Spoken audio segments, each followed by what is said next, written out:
In this video, I want to show you some advanced content strategy by using a case study of two people that are very famous and very successful online, Alex Hormozi and Leila Hormozi. Now, I don't know these two people personally. However, I know someone that knows both of them personally. So this is just my estimation of looking at them online, looking at them as internet personalities and trying to analyze and trying to extract things that can be useful and that can be a lesson to other people. So as you can see, Alex Hormozi has 3+ million subscribers, Leila has about 500k, and if you why is there a difference, a 6x difference between the following of both of them? And before we go into the real reason, I want to go into all the reasons why it is not, because both of them are doing educational business content. Another thing is that they've got 99% the same experience. Like when talking about business experience, they both have the same thing. They're both good at teaching and communicating. Now, a lot of people may be familiar with Alex's work, but if you follow Leila and you listen to her, she's also as good as Alex at teaching and communicating. So they're both good looking, just in case you think, oh, it's because one person is very good looking and then the other person is not good looking, which is not true. Both of them are very good looking. A lot of people know Alex as the 100 million because he is the one who has been using it maybe more actively, but I think both of them can lay claims to that, and I've seen Leila also use that also. And I would say that there is virtually nothing, in my opinion, there is virtually nothing that Alex knows or maybe can say or can teach that Leila doesn't know. And so the question now remains, why is there a gap in the following of both of them on social media? Both have access to each other's team, meaning that, Leila's team that are doing content for her and helping her with all of that, they have access to Alex's team, and Alex's team also has access to Leila's team. That's if it's not the same people that are helping them with content. So what's the difference between why is one of them having 3 million and then the other having 500k? Now, if it was close, if it was like one is at 3 million, one is at, let's say, 2 million, I wouldn't be making this video, because there are two minor reasons and one major reason. This is from my estimation. The first minor reason is that Alex started earlier, which is very, very powerful. So if you have an idea, or you have a business idea in your mind, or you say you want to do a YouTube channel, or you say you want to start something, the earlier you start, the better. So do not wait. See, Alex's account is 2009, while Leila's account is 2021. Alex has been for longer. So it's, if you look at the long stretch, you would see that this guy has been out there in the public for a longer time than Leila, who just started taking, let's say, maybe a public brand or a content strategy as an independent person seriously just from 2021. And the earlier you start, the better. I'm pretty sure, like, in the first few years, Alex was not doing a lot of content, but he started something. The second minor reason is vulnerability, which I would rate it in terms of percentage. Alex is 98% vulnerable, while I would rate Leila as 52% vulnerable. And here's what I mean. Both of them, of course, talk about things that they're vulnerable about, yes.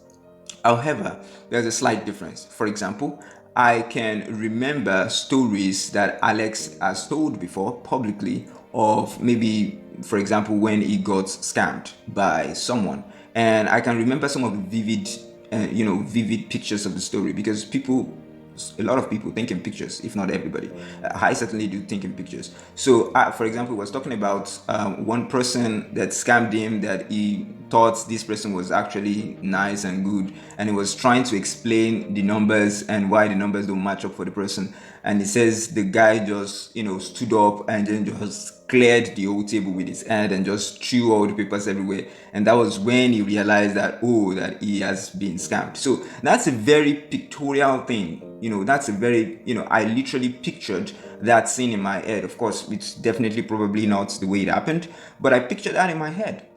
And I've remembered that story ever since. So that is a level of vulnerability that Alex has gotten into. But for example, Leila would just mention stuff. Let's say she would say something like, I was bullied as a kid, and then just end it there. There is no story behind it. There is no there is no story, like there's no vividness, there's no picture. I can't attach any picture to it. So, and one of the reasons I think for this is maybe Alex has made peace with some of those vulnerable, painful memories, why Leila might still be holding on to some emotions about that and not comfortable sharing that, which is okay. I'm just saying that there's a gap there. You see, the stories are easy to remember. When you just mention something, people hear it, but it doesn't really stick with them. So that's why I said the vulnerability factor is a thing. And when people see themselves in someone, it's mostly because they see their pain in that person and then they see their vulnerability in that person. So they will more likely gravitate to that person. So if you're going to be doing content, if you're going to be telling stories, if you're going to be, talking about your vulnerabilities, talking about your pain, if you're not ready for it, that's totally okay. If you don't want to share it, that's totally okay. But if you want to share it and you want to let it make an impact, you have to really go into the story, tell the story, make it pictorial, let people be able to picture it in their heads. And that's how things stick. And that's how people see themselves in you and want to follow you and want to subscribe to you.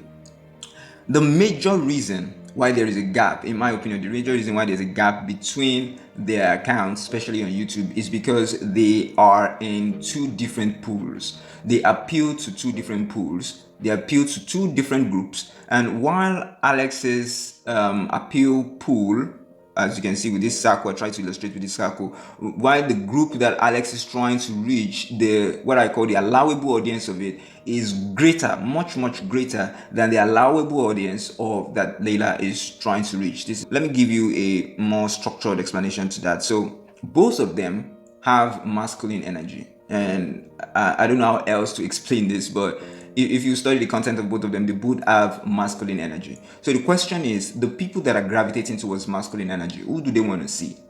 Who do they want to be attracted to? Who do they want to follow? Who do they want to see as someone who is trying to lead them? So anyone who finds Leila, for example, would say, oh, this is awesome. But if they find Alex, they would be like, oh, we found the source, or something like that in their heads, and be like, for example, I know a lot of guys who follow Leila's content because that's the energy that she has, this masculine energy about things, and get things done, and having this confidence, demeanor, that a lot that's attributed mainly to being masculine. And so a lot of guys like that. A lot of women, on the other hand, there are a lot of men that are like that. The only problem is they are not much. And so that's why I said the pool is very small compared to the pool that Alex is talking about. So Leila has only the option of talking to people who are masculine, who are guys, and females, ladies, who have the same masculine energy, masculine vibe, which they are not so much. And so that limits the reachability of our message to a lot of people. So that's what I think is the major reason. Now, if she wants to scale, if she wants to go, if she wants to catch up, she might need to do a little bit of reverse branding. Here's some reverse brand starter suggestions. If you fall into that category and you feel like you need to do something about it, if I were advising Leila, what I would strongly suggest is to give reactions and perspective to the iconic stories of Alex, to lean more in that direction and give us perspective and give us reaction and perspective to some of the stories that we've heard from Alex. But the woman always has a different perspective, a different reaction to that, and that I think would be something that would appeal to a lot more wider group. For example, I would love to know that. I would love to see that, and I wouldn't really just listen to what Alex has to say. I would want to listen to, okay, what's the perspective of this particular story and what happened now? How did she see it? Because they are definitely not going to see it the same way, even though they're together.